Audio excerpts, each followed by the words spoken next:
But I think what I've heard so far, the whole morning, has been just wonderful stories. And every time I come to a conference like this one, I feel sort of uplifted, because every tale that was such an inspiration. It is always about women overcoming their struggles and finding opportunities and translating their fear and always coping with resilience, always finding possibilities and then fulfilling promises.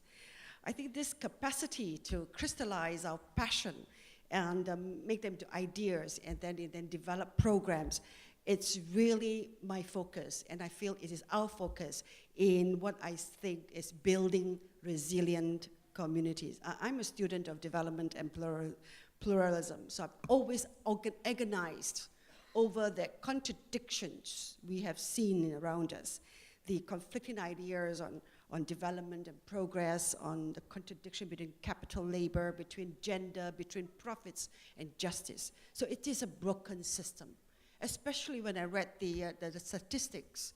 It hasn't changed.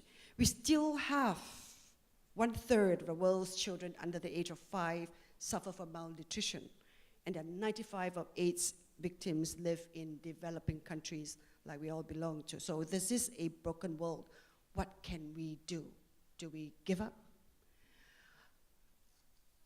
I feel that instead of waiting for political leaders, I feel that on our own, we should look into our heritage, our roots. We should look into the strength of being women and looking at shaping capitalism, a new model. And the model that I'm going to propose is on communitarian capitalism. That, I believe, is an Asian form of ethical wealth, where the interests of the community of stakeholders in the enterprise, therefore it means the owners, the employers, the customers, the suppliers, and of course the larger community, would be of higher consideration than the shareholders. This model of being stakeholder-driven and not shareholder-driven will be characterized by collectivism, public-private partnership ethics, family businesses, inclusiveness, integrity, transparency, honesty. Now, these, I feel, are quite the qualities that women are set for. Hence, this century is the women's century to shape that business order or that moral order to drive capitalism. And therein, I think, lies the promise of business. Now, what do I do as the co-founder of the Banyan Tree? Well, how do I walk the talk? This morning, we asked about what are the leadership qualities. So I reflect, what can I do that makes that difference? I, as the leader, I have to walk the talk. So what I did was to set up a management infrastructure to walk the talk by having CSR champions in our 37 hotels. We have about 12,000 associates. The first lesson they all learn is CSR, corporate social responsibility. It has to be values that drive profits. What is the purpose and meaning of doing all this? What's the wealth for? What's the purpose of my leadership and working so hard? It's not to get more, the extra dollar, yes, but it is also how do I then use that extra dollar? It is not just about business getting from A to B, but it's the whole engagement process of how I do my business. And that has to fall back on values. And I really liked yesterday when we started off by talking about rice. And I feel that the purpose and meaning for me in doing business, it's about planting rice. It's so basic. Why? Rice signifies resilience, integration, connectivity, empowerment. Rice. And that seems to go back to what we hope to achieve as a woman. And also, for myself, every year we do a number of programs. Till today, we have planted more than 350,000 trees in the world. And we have also supported and mentored 74 teenage children, and we set up a social enterprise in Vietnam, and we're going to do one in Phuket and following in China. Women, I feel, have the responsibility to stay in the power center. We cannot quit and we should not quit. After all, the men just said, our holiness to dominate, and only to do so is to stay at the power center, whether at home, whether at work, whether in politics, or whether at courtrooms. It is so important that we lean in, to borrow Sheryl Sandberg's term, is to lean in to continue not the battle, to continue working the partnership model. We don't go to battles, we don't go to war, we work at partnership. We take a slower time, but we will get there.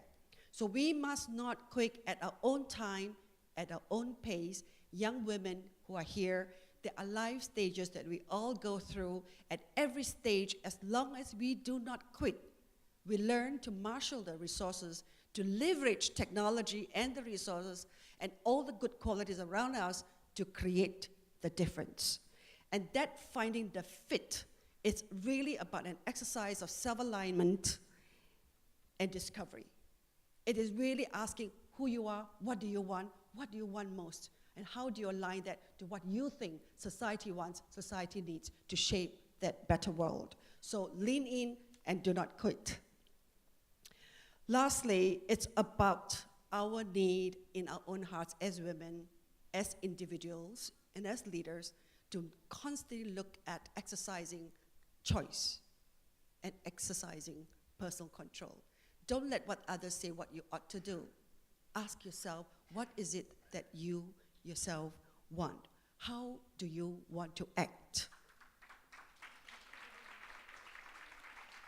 And therefore, the mission for me in my life is I think, I plan, and I just do it. In my conclusion, this is my hope for this conference, that women will sharpen our powerful minds, M-I-N-D-S. And for me, that stands for searching for meaning, that mindfulness to innovate, and then to network, and to find decisions in a dynamic way. And I think all these qualities women are so good at. We are the powerful minds, and we execute that mindfulness to make it all happen. And here we are in creating multiple rings of interests and interest groups, collectively working together towards a greater good. I see the tapestry of colors, and I'm not bothered by the different nationalities we all are, because for me, we are in that all oneness, and that is where we should aim at. There are lots of problems out there, and sometimes they are huge, but there are solutions if we will look at it and we work at it. And I really was glad to have met Anita Roddick many decades ago before she left the world. Her whole notion of the word communion, and that we don't want to work alone as women. We need the men, but more, we need to be the community. And communion is about shared vision, like His Holiness said earlier.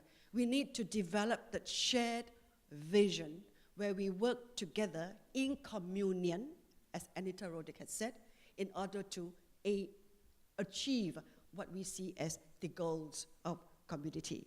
So we celebrate the women in the community. We do not wish to argue that we are better than the men, but we certainly think we are not worse. And I think the programs that I read in the booklet on the 6x6, the 12 women, I would like to be involved in. I also would like to be involved with the Vishalasmi Awards.